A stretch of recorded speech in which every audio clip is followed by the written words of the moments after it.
জানো তো বন্ধুরা, আজকে সকাল থেকে কিছুই খেতে ইচ্ছে করছিল না, কিন্তু খেতে তো হবেই।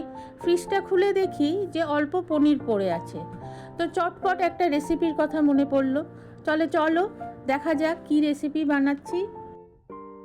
এর জন্য লাগবে ব্রেড, পনির, লবণ, ধনেপাতা কুচি, কয়েক টুকরো রসুনের কোয়া, টমেটো শসার slice, butter, oregano, chilli flakes, আলু সেদ্ধ। প্রথমে একটি মিক্সির জার নেব, তার মধ্যে একে একে পনির, ধনেপাতা কুচি, রসুনের কোয়া, অরিগ্যানো আর চিলি ফ্লেক্স দিয়ে একটা সফট আর স্মুথ একটা পেস্ট তৈরি করে নেব।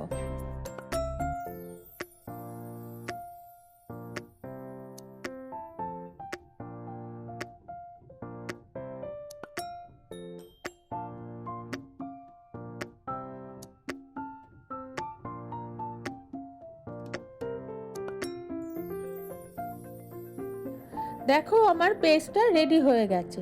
এবার একটা বাটির মধ্যে ওই পেস্টটা ঢেলে নেব।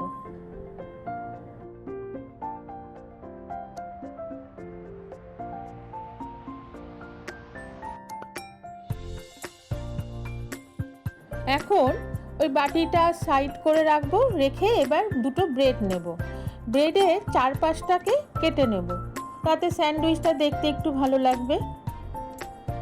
ও তোমাদের বলতেই ভুলে গেছি, আমি যে আলু সেদ্ধটা মেখেছি ওর মধ্যে পরিমাণ মতো লবণ, কিছুটা চিজ গ্রেট করে দিয়েছি, অরিগানো দিয়েছি আর চিলি ফ্লেক্স দিয়ে মেখে নিয়েছি।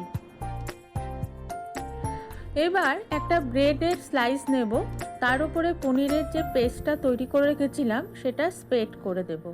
তার উপর কিছুটা আলু নিয়ে সেটাও ওর উপর স্প্রেড করব, যাতে চারপাশে আলুটা যেন ঠিক মতো বসে যায়। তারপরে একটা শসা আর একটা টমেটো দেব, দিয়ে আর একটা পাউরুটি ওর উপরে বসিয়ে দেব।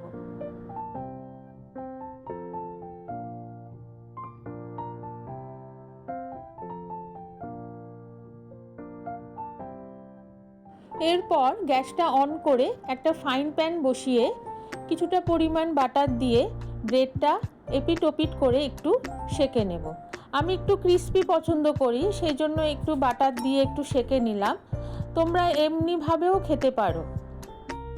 দেখো আমার স্যান্ডউইচটা এপিট ওপিট ভাজা হয়ে গেছে। এবার আমি একটা ছুরির সাহায্যে সেটাকে কেটে নেব। তারপরে তোমাদের দেখাচ্ছি যে স্যান্ডউইচটা কি ক্রিস্পি হয়েছে। তাহলে দেখো আমার আলু পনিরের স্যান্ডউইচ রেডি। যেই না একটু মুখে দিয়েছি, মনটা তো একদম জুড়িয়ে গেল। আশা করি তোমাদের এটা ভালো লাগবে। পরবর্তী ভিডিও নিয়ে তোমাদের সঙ্গে আবার দেখা হবে। তোমরা সবাই ভালো থেকো।